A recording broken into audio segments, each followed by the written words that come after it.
Why isn't Donald Trump coming tomorrow? Because he has a 4-year-old mentality, and he's having a he's having a tantrum.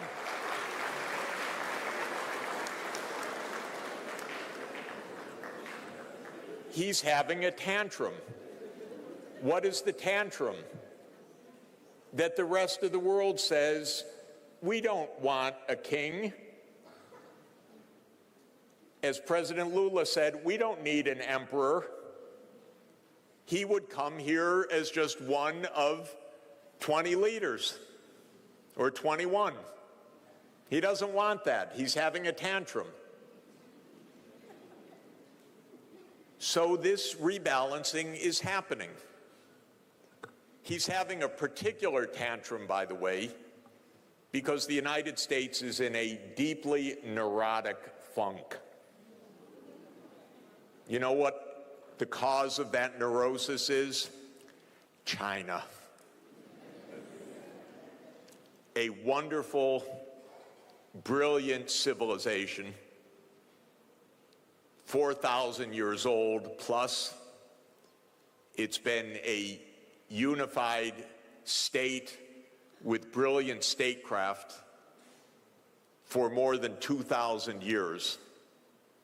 Unlike Europe, in which every country of Europe fought every other country of Europe every year for 1,000 years. Most of the time, China was peaceful, united.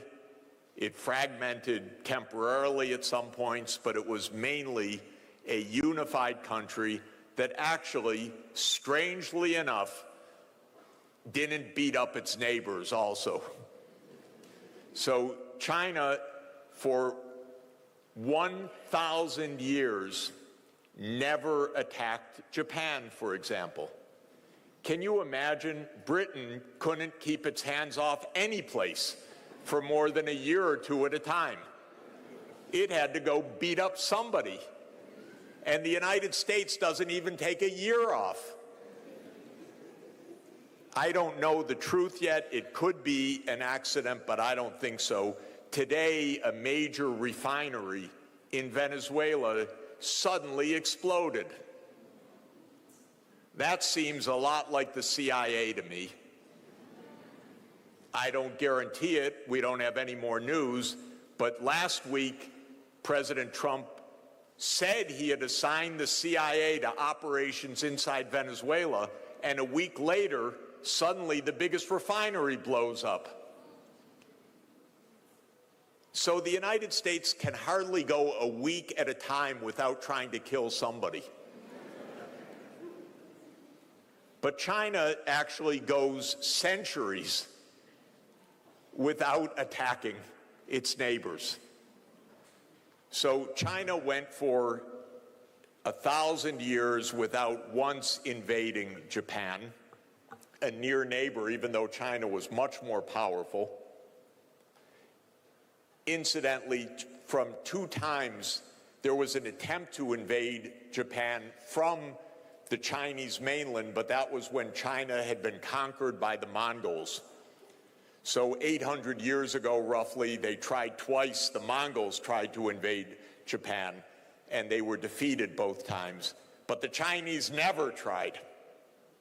The Japanese actually, sadly, invaded China many times, but never the other way around.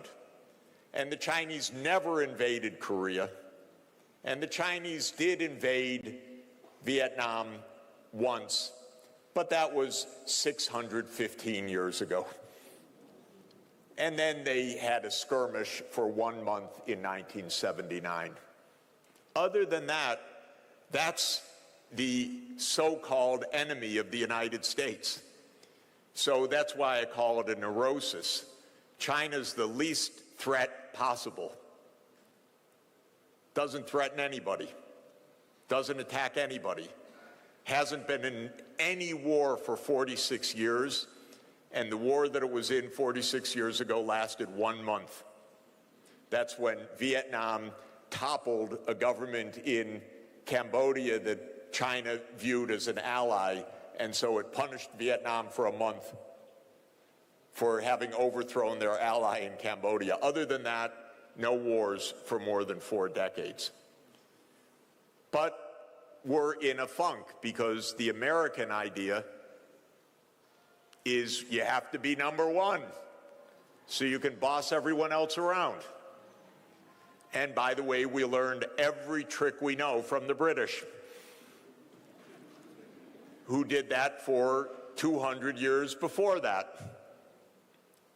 So that's where the geopolitics comes in.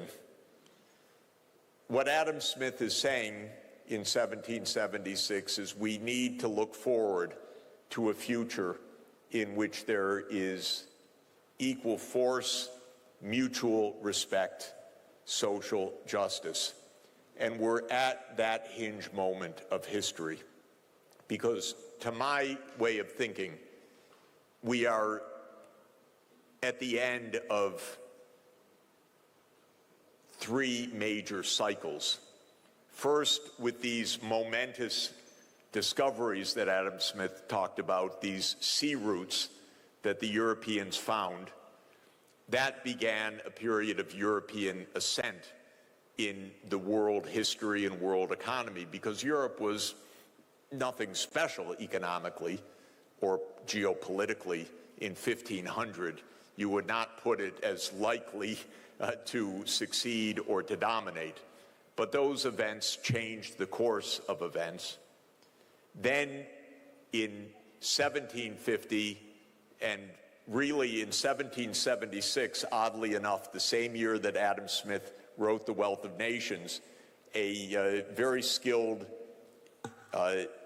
engineer, we would say today, but he didn't have that title, a man named James Watt, working at the University of Glasgow, fittingly at a university, stuck a condenser on a steam engine that had been invented decades before, and suddenly the steam engine became incredibly efficient, low cost, and suddenly the industrial age was feasible because of that great invention of the steam engine. That happened, that commercial steam engine of James Watt, which is why we talk about megawatts today, because of Mr. Watt and the power that his steam engine brought. That came in 1776, and Britain was the first country to industrialize, and it really did beat up the rest of the world after that, because the industrialization, the power that came with that, the industrial military led to a worldwide imperialism that dominated the 19th and the first part of the 20th century. And at its apogee, the British Empire had 1/4 of all the people in the world under British imperial domination. Of course, India was a big part of that 25% of humanity. So that's the second part of a cycle. And then, because Europe has a very hard time making peace within Europe. It's really a sickness, actually, I'm sorry to say. We love Europe. My wife's born in Europe, my family comes from Europe, but they fight each other so much. Not my wife and me, but every 2 countries bear a grudge. Yesterday, I was texting with a friend of mine who wrote to me because he was giving a lecture in Poland, in Warsaw. And I said, yes, it's so sad, the hatred of Russia in Poland. And he said, oh, but remember what Russia did. And he said, you have to remember, in 1792, that's what he wrote. And I wrote, get over it. You don't have to fight every time, because in 1792, you fought because the Russians would say, yes, 1792, but in 1610, you invaded us. And that's true, by the way. Poland started it. When Russia was in trouble, in so-called times of trouble in 1610, it was Poland that invaded Russia. Then Russia invaded Poland 150 years later, and on, and they can't stop. And there is, by the way, there's the famous saying of the philosopher George Santayana, the Spanish philosopher of the 20th century, that those who forget history are condemned to repeat it. And my wife has a better one, though. Sonia says those who remember history are condemned to repeat it, because all you do is you bear a grudge for 1,000 years. Get over it.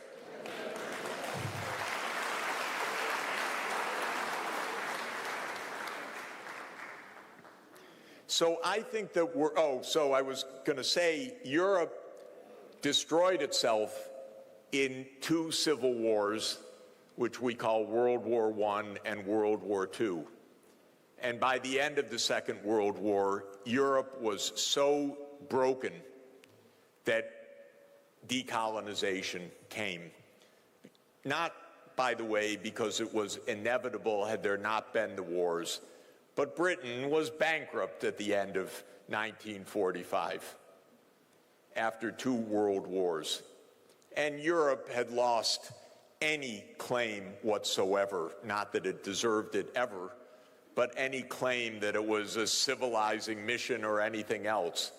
Not only was it a completely reckless and cruel incivility of the imperial age, but they couldn't even within Europe behave with any decency and slaughtered tens of millions of people. So at the end of World War II, imperialism wasn't quite over, though. Europe lost its colonies step by step. Sometimes there were wars of decolonization in Africa. Sometimes it went more quickly and somewhat peacefully. It all depended. But there was one more empire that was going to stand, and that was the United States empire, because the U.S. became a world empire, and not only a world empire in 1945, and again, having learned the tricks of the trade from Britain, it was a world empire that aspired to dominate the world. And the policy of the United States was there should be no rival. So this was not quite possible because one major power, the Soviet Union itself, did not want to be dominated by the United States. And rather than making peace between the U.S. and the Soviet Union, which were allies in World War II, remember that, they were allies. The U.S. and Britain said, we're enemies of our ally, the one that had actually broken the back of Hitler's army, because the Soviet people lost 27 million in World War II. They bore the brunt of World War II. They defeated Hitler, but the U.S. and Britain did not know how to make peace. They said the Soviet Union's the new enemy, and a Cold War emerged. And I put a lot of the responsibility on the U.S. side for this, because what Russia or the Soviet Union wanted was for Germany to be demilitarized and neutral. And the United States said, no, Germany will be remilitarized and part of our new military alliance, NATO. And the Soviet Union said, now you're a threat to us again. And that led to decades of Cold War. So we lost what could have been the peace. But the United States saw the Soviet Union as, of course, the enemy. The Soviet economic system was not so great, and the U.S. was out to break it in any event through controls on technology and isolation, containment it was called. And as of 1991, the Soviet Union had an economic collapse, and it collapsed into 15 successor states. And I mention this because at that moment, the United States said, oh my God, now we made it. We're alone. We run the world. And believe me, that's how they felt. And that was an illusion, a delusion. They thought Russia, that's a nothing. And they thought China, don't they grow rice there? That's an impoverished country of villages. We don't even have to worry about that. We are the sole superpower of the world. Well, that's not how economics works, actually, because Adam Smith's insight is completely right, which is that if you are fortunate to have open trade, peace, and good economic policies, you get a lot of catching up by the transmission of knowledge, technology, and the opportunities for rapid advance. So while the United States wasn't watching, and I know they weren't watching because they're not very clever there in Washington, I have to tell you, and they don't understand much of economics at all. They weren't paying attention, but China was growing at 10% per year, thank you. And if you do that, you double the size of your economy every 7 years. And if you do that for 35 years, which China did, you've doubled 5 times. And doubling 5 times means you've grown 32 times. And if you continue beyond that, China has increased the size of its economy 40 times since 1980. 40 times. It's now a bigger economy than the United States. It's a much bigger industrial power. It is technologically more advanced than the United States in most sectors, not all, but in most sectors right now. When you drive your vehicles 10 years from now, they will be Chinese electric vehicles. And even if you happen to drive a Tesla, that's a Chinese vehicle, by the way, with Elon Musk at the top. But it's the gigafactory in Shanghai that gives it even a chance to compete. So China made it, and that's why we're at the end of yet another cycle. The European imperial age is over.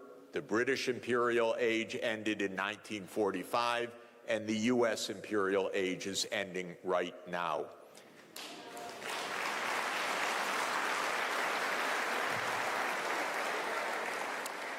And that's why Donald Trump is home. Because he doesn't want to be one of several. That's all. The delusion is still in Washington, by the way. It's not over. It's still a powerful country. It's still a dangerous country. It's got too big a military. It still has its hands on the valves of the international payment system to a large extent. It can turn on and off the spigot for countries that are vulnerable. Remember, the IMF and the World Bank are U.S. institutions, even though they are multilateral institutions. They were founded for not bad purposes, by the way, but they are American-dominated institutions, and that gives continuing power. And I always emphasize geography in thinking about economics.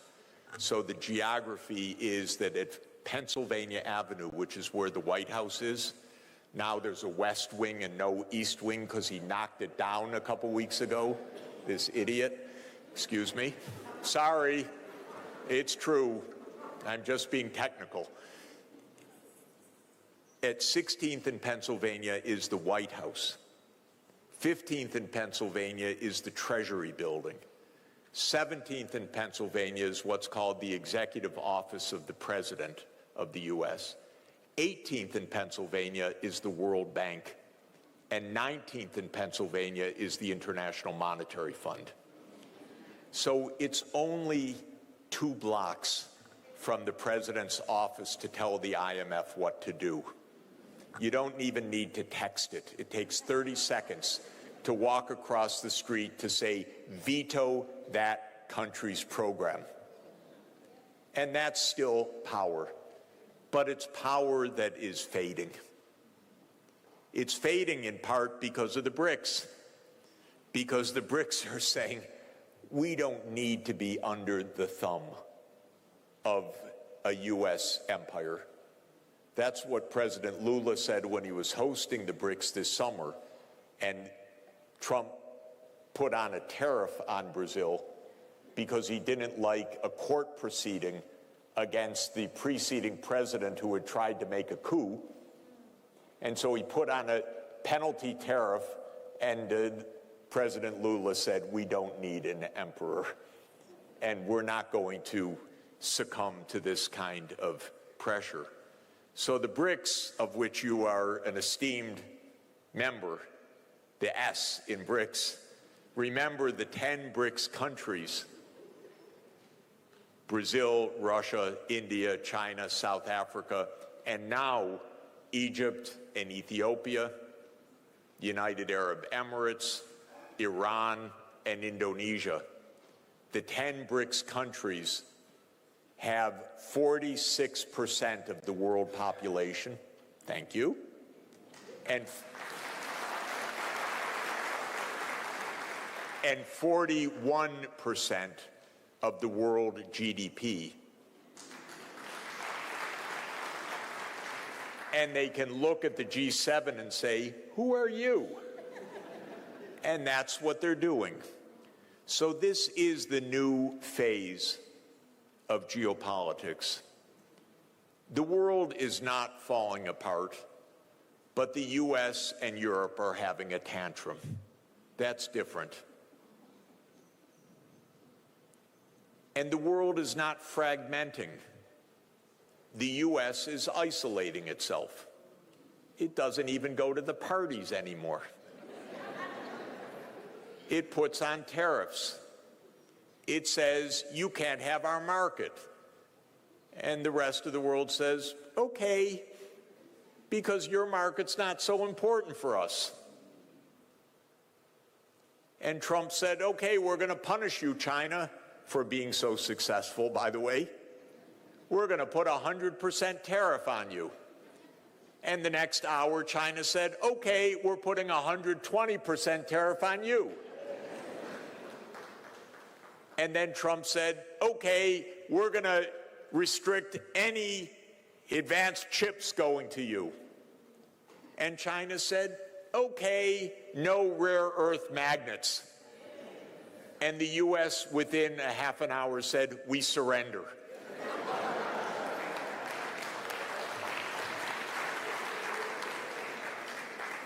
By the way, I had no idea there was anything called a rare earth magnet before all of this happened.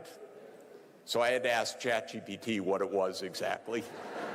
It turns out it's absolutely essential for all manufacturing, for automotive, for military, and so on. And China makes them. The US doesn't make them.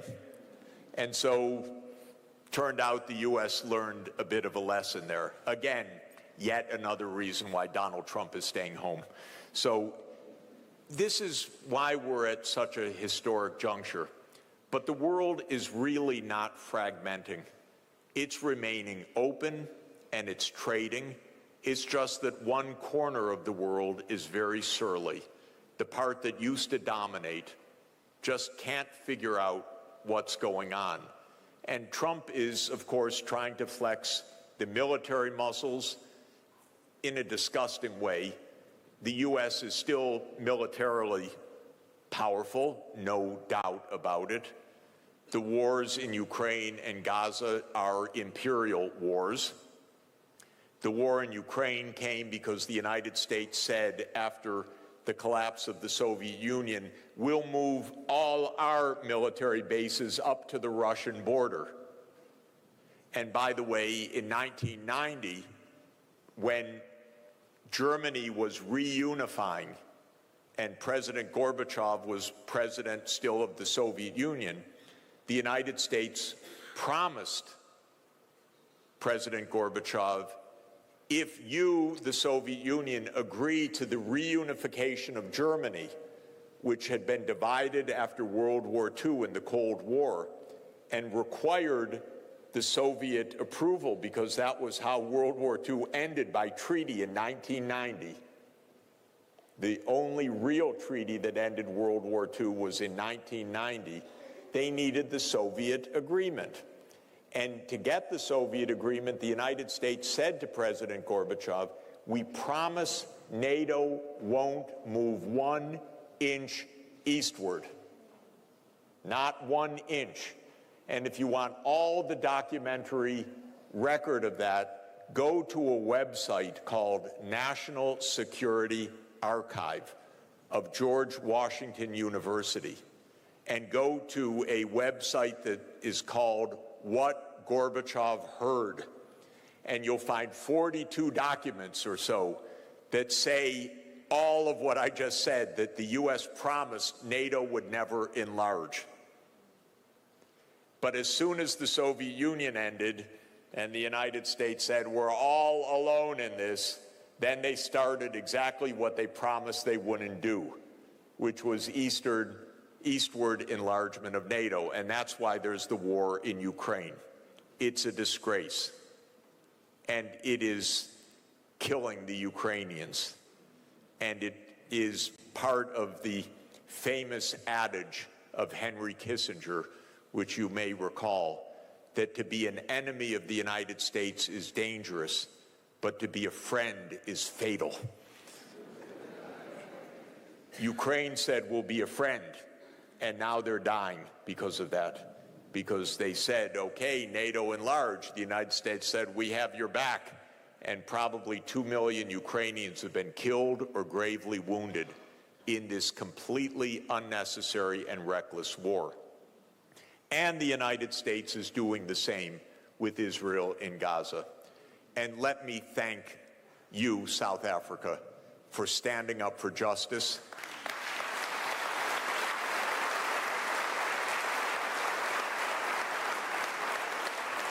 It was very brave, very right, very precise to launch the International Court of Justice case on Israel's violation of the 1948 Genocide Convention.